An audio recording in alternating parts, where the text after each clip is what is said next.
ये बात उन दिनों की है जब बुद्धा मन में अपना समय व्यतीत कर रहे थे। इस समय तक बुद्ध की प्रसिद्धि दूर दूर तक फैल चुकी थी। बहुत दूर दूर से लोग अपनी चिंताओं और परेशानियों का समाधान हेतु बुद्ध के पास आते थे। ऐसे ही एक दिन जब बुद्धा मन में अपने शिष्यों को प्रवचन दे रहे थे, तभी एक अधेड़ उम्र का व्यक्ति अपने नौजवान पुत्र को अपने साथ लिए बुद्ध की तरफ चला आ रहा था। जब ये प्रवचन स्थल के पास पहुंच गए तो बुद्ध ने एक नजर उन पर डाली और इशारे से बैठने के लिए कहा। जब प्रवचन समाप्त हो गए और सभी लोग वहां से चले गए तो बुद्ध ने उस व्यक्ति को अपने पास बुलाया और बैठने के लिए कहा। वह चारों तरफ हरियाली छाई हुई थी। मौसम बहुत सुहाना था और तरह तरह के पक्षियों की आवाजें गूंज रही थी।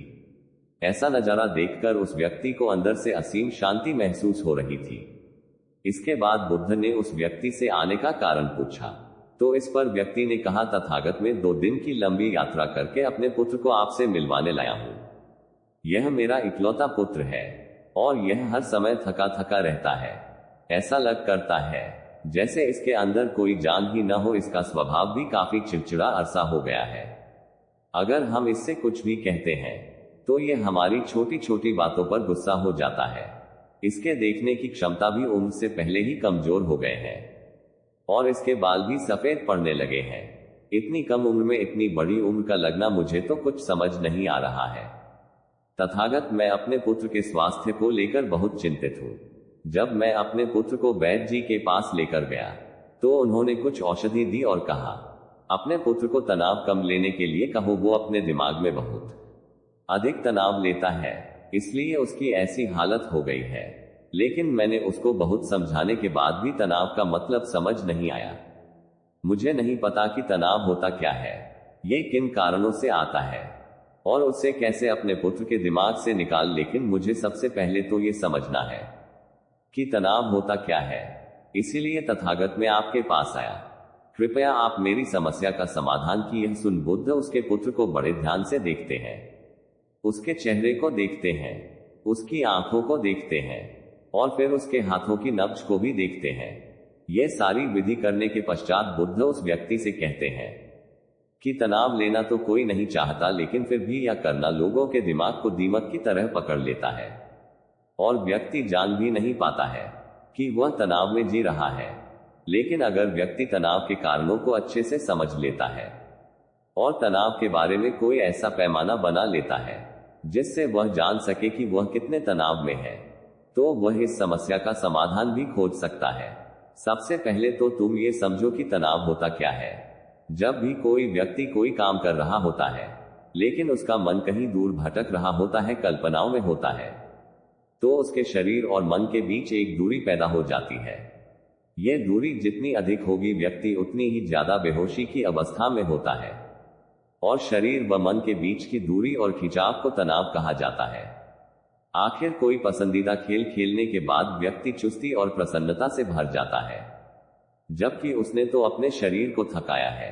लेकिन समझने वाली बात यह है कि खेलते समय मन और शरीर एक साथ पूरी तरह से उस खेल में केंद्रित होते हैं, जिससे शरीर और मन के बीच दूरी पैदा नहीं होती और कोई तनाव पैदा नहीं होता। और अगर दिमाग में कोई तनाव था तो वह भी दूर हो जाता है। लेकिन इसके विपरीत, जब हम कोई ऐसा काम कर आते हैं जो हमें पसंद नहीं है, तो हमारा शरीर तो उस काम को कर रहा होता है, लेकिन हमारा मन कहीं दूर कल्पनाओं में भटक रहा होता है, जिससे शरीर और मन के बीच एक दूरी पैदा हो गई और तनाव ने जन्म ले लिया।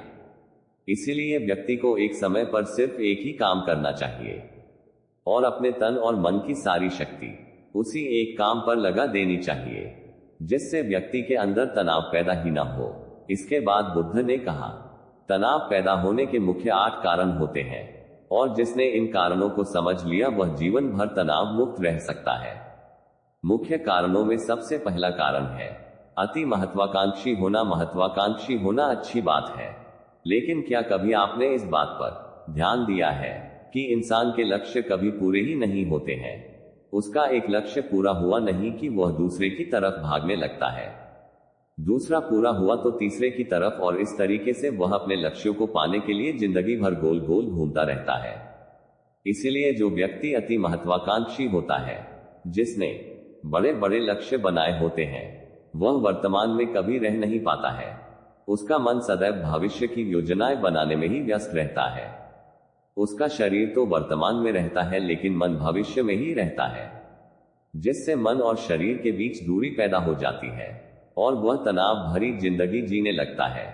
बुद्ध के मुंह से यह बात सुन उस लड़के ने कहा है, बुद्ध तो फिर इसका मतलब है कि हमें लक्ष्य नहीं बनाना चाहिए, क्योंकि लक्ष्य बनाना भी तो महत्वाकांक्षा ही है। इस पर बुद्ध ने कहा, जीवन में लक्ष्य बनाना कोई गलत बात नहीं है, लेकिन समस्या तब उत्पन्न होती है जब वह अपना पूरा ध्यान उस लक्ष्य से मिलने वाले परिणाम पर ही लगा देते हैं और उसके परिणाम की चिंता करते रहते हैं। व्यक्ति को वर्तमान में जीना आना चाहिए। आप लक्ष्य बना लिया और उस लक्ष्य की प्राप्ति के लिए कड़ी मेहनत करेंगे, लेकिन साथ ही साथ आपको इस बात का भी ज्ञान होना चाहिए कि आप अभी वर्तमान में जी रहे हैं और वर्तमान ही सकते हैं। बुद्ध ने आगे कहा, तनाव का दूसरा सबसे बड़ा कारण है ईर्ष्या करना है। जब व्यक्ति ईर्ष्या और जलन से भर जाता है तो उसका मन अंदर से सड़ने लगता है। ईर्ष्या एक आंतरिक घाव है।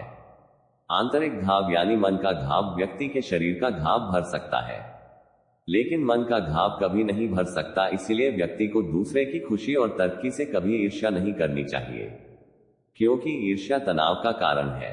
इसके बाद बुद्ध ने तनाव का तीसरा कारण बताते हुए कहा कि आरुषिपूर्ण काम न करना, इससे भी मन में तनाव पैदा होता है।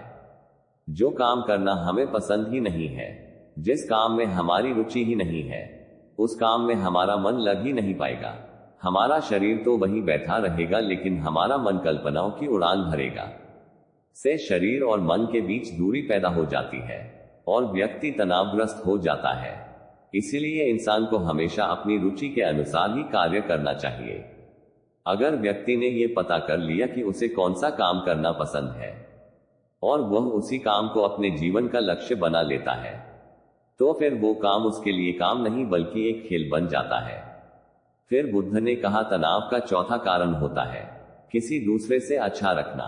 बुद्ध ने उस व्यक्ति की ओर इशारा करते हुए कहा, एक पिता होने के नाते तुम्हारी अपने पुत्र से बहुत सी अपेक्षाएं हो गया कि तुम्हारा पुत्र एक बहुत ही कामयाब इंसान बने, तुम मेरा नाम रोशन करे, जैसा तुम चाहते हो उस तरह का जीवन जिए, तुम्हारी हर बात माने। लेकिन क्या आज तक कभी किसी की सारी अपेक्षाएं पूरी हुई है?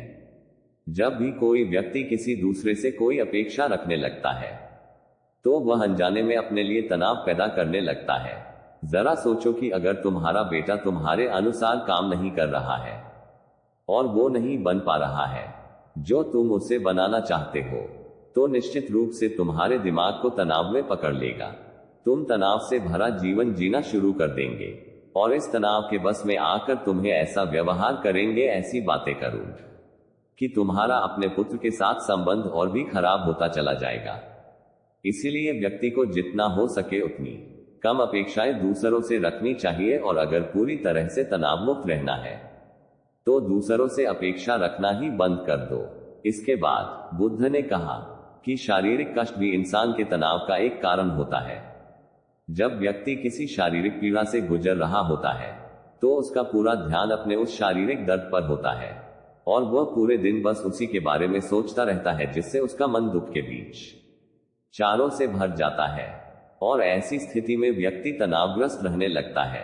यह सुन उस व्यक्ति ने कहा कि ये बुद्ध, शारीरिक दुख तो किसी भी व्यक्ति को हो सकता है, तो फिर क्या हुआ, व्यक्ति जीवन भर तनाव में ही जिएगा? इसका जवाब देते हुए बुद्ध ने कहा कि इंसान को यह बात समझनी चाहिए कि हमारा जीवन दुखों का आधार है। जैसे जैसे हमारा जीवन आगे बढ़ता है, इसमें दुख आते हैं, बीमारियां आती हैं और फिर अंत में मृत्यु भी आती है। तो बीमारियां इंसान के जीवन का अभिन्न अंग है, कोई इनसे बच नहीं सकता। बस किसी किसी के जीवन में ये समय से पहले आ जाती है तो किसी के बाद में आती है। जब इंसान का मन इस बात को अच्छे से समझ लेगा तो फिर वह अपनी बीमारी के बारे में सोच सोचकर ज्यादा तनाव नहीं लेगा, क्योंकि यह हमारे जीवन का अभिन्न हिस्सा है और इसके लिए व्यक्ति को शारीरिक रूप से भी अभ्यास करते रहना चाहिए। अपने जीवन में व्यायाम और स्वस्थ जीवन शैली को भी जगह देनी चाहिए ताकि उसका शरीर लंबे समय तक निरोगी रहकर सही से काम कर सके। तनाव का अगला कारण होता है अपनी योजनाओं को समझने के लिए समय न देना। कुछ लोगों के दिमाग में कोई विचार आया ही नहीं कि वह बिना सोचे समझे उस पर काम करना शुरू कर देते हैं, और जब उस काम में उन्हें असफलता मिलती है तो वह तनाव से भर जाते हैं, क्योंकि उन्होंने उस काम को शुरू करने से पहले उसके बारे में पूरी जानकारी इकट्ठा नहीं की थी। इंसान को कोई भी काम शुरू करने से पहले उसके अच्छे और बुरे परिणामों के बारे में ठीक से सोच विचार कर लेना चाहिए। इंसान को इस बारे में भी सोच लेना चाहिए कि अगर यह योजना सफल नहीं हुई तो फिर इसके बाद मैं क्या करूंगा। इसलिए व्यक्ति को अपनी योजनाओं को ठीक से समझने के लिए पूरा समय देना चाहिए। बाद में उस योजना की वजह से तनाव पैदा ना हो। तनाव का 7वां सबसे बड़ा कारण है टाल मटोल करना। आज के काम को कल पर टालना। आप लोगों ने ये कहावत तो सुनी होगी कि आलस्य इंसान के शरीर का सबसे बड़ा शत्रु है। इंसान आलस्य की वजह से आज के काम को कल के लिए टाल देता है, और फिर काम को टालना उसकी आदत बन जाती है। काम को कल पर टालने वाले व्यक्ति का काम कभी भी समय पर पूरा नहीं हो पाता है, और अगर किसी तरह से पूरा हो भी जाता है तो वह उतना अच्छा नहीं हो पाता है जितना अच्छा उसे किया जा सकता था, और फिर यह बात व्यक्ति के अंदर तनाव पैदा करती है। लेकिन काम को टालने या काम को एकदम अंत समय पर करना एक आदत है, इसीलिए व्यक्ति ना चाहते हुए भी बार बार अपनी इस आदत का शिकार बन जाता है और काम को टालता रहता है, और फिर जब काम की समय सीमा पास आ जाती है तो वह तनाव से भरकर काम को पूरा करने का प्रयास करता है।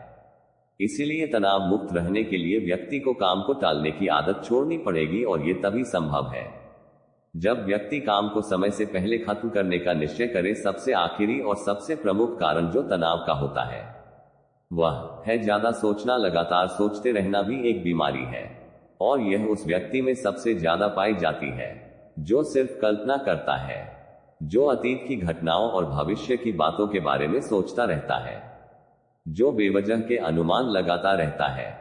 इसीलिए व्यक्ति को ज्यादा सोचने की आदत पर लगाम लगाना चाहिए। इसके लिए जितना हो सके खुद को काम में व्यस्त रखना चाहिए, और हर दिन ध्यान का अभ्यास करने को अपने जीवन का हिस्सा बना लेना चाहिए।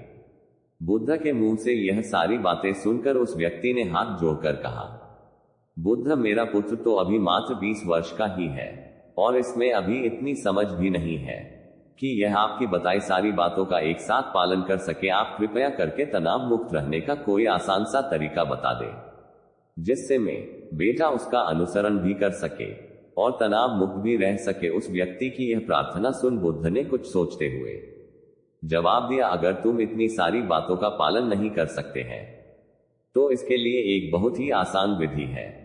तुम एक बार में एक काम को करने पर ध्यान लगाओ। जो भी काम कर रहे हो उस समय पर सिर्फ उसी काम को कर, सिर्फ उस पर ही अपना पूरा ध्यान लगाओ। और अगर तुम्हारा मन इधर उधर भटक जाता है तो जैसे ही तुम्हें याद आए उसे वापस फिर उसी काम में लगा। तो ये सबसे आसान और अच्छा तरीका है तनाव मुक्त रहने का। जब तुम भोजन करो तो समय सिर्फ भोजन ही करो, उसके पूरे स्वाद का आनंद लो, उसका अनुभव करो। जब चलो तब अपना पूरा ध्यान सिर्फ चलने में ही लगा दो। इससे तुम्हारा मन और तुम्हारा शरीर दोनों एक जगह पर केंद्रित रहेंगे, दोनों के बीच दूरी पैदा नहीं होती है, जो कि तनाव का मुख्य कारण होती है। इसीलिए जहां तक संभव हो सकेगा एक समय पर सिर्फ एक ही काम करने का प्रयास करें, वह भी पूरे ध्यान के साथ। दोस्तों, आशा करता हूं कि आपको इस कहानी से काफी कुछ सीखने को मिला होगा। धन्यवाद।